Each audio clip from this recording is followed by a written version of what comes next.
prepared for this. He just doesn't know what I'm going to actually bring out. I came here because Tisha asked me for advice. So there's 300 million in this bank. You can see, I think there are about 32 passbooks. You said you reached out to the president. Yeah. What happened there? When was this? When did this happen? Last 2 weeks ago? 2-3 weeks ago. 2-3 weeks ago. Wednesday after Sona. And now it was the president After Sona. Wednesday after Sona. But it was the president himself who met with you Yes. in the palace. the palace. It was just you. He was very and kind. any of your lawyers. What was your reason For reaching him. For reaching I out said, to you know what, I'm getting scared because like I said, it hit a wall. And I'm holding this stuff. I don't know what it is. I don't know how far reaching it is. I don't know what to do, right?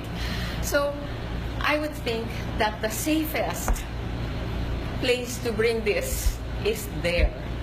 Because at the end of the day, right, this is the president. This is as high as it goes. The first meeting, I think majority of everything I said is in the affidavit. I already went to the NBI and what do you call that? Swore in and whatever the affidavit. It's about 6 inches high, so you can look at it. 6 inches thick. So the first meeting with the president was Wednesday after the sauna, right? Yes. Wednesday. All he said is that he whatever way he can help. He was, I think, surprised as much as I was. He endorsed it to the NBI director, who has been the one coordinating. Because I mean, I guess Were there anyone else during the meeting? He endorsed it to the NBI director. I mean, during the meetings we told the NBI. Yes. There's a second meeting, right? Because I heard a while ago that Anibao was also called to the palace.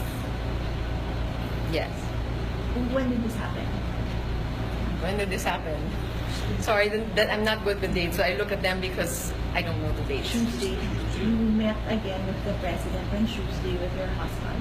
Not with my husband. It was separate. He met him Separate. Yeah, separate. So Not with me. well, can you detail? Later on. Later on, we what do you call it? We were we faced each other. Saan yung final yung affidavit sa NBI? What good will it do if you can't file a case? No, for whatever legal purpose they serve, because at least we have the backing or the services of the NBI in helping us to uncover or to trace the source of these funds. And at least at the minimum, like I said, at least it's on paper that I don't know any of this stuff.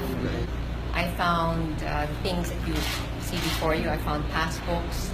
I found properties that I had never heard of, but apparently belonged to Andy because they had his name. I found money. I found cash, gift wrap, things like that, things of the sort. And I, in all honesty, did not know what they were. Right? I did not know what they were. I got to a point where I realized that these things could actually be items of question. They could be things that could get my children in trouble, me into trouble. And, again, as I said, we're estranged. You really wonder. I look at these things and, you have deposits that are below, 400,000, 500,000, and they're done almost every day. So these are things that, I'm not a lawyer, I am not a banker, but they're enough to really kind of make you panic.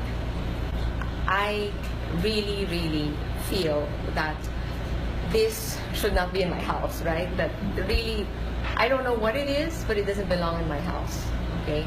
I don't want anybody to think I am complicit. I have nothing to do with this because, again, who's going to believe, right? I live under the same roof, even if we're estranged. On a very practical level, two levels, I guess. The first level is the practical one. Now, if I don't come out and say that I'm not complicit, because again, who will believe me that I don't know anything, right? You live in the same house. That, in many ways, what will happen if both their parents, right, are charged or whatever, what's going to happen to my kids?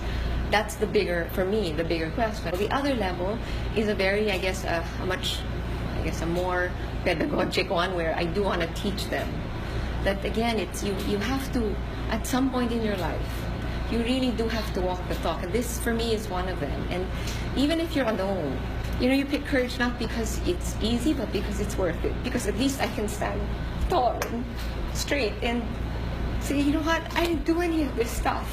I don't know what's going to happen, but at least me and my kids, we didn't do any of this stuff.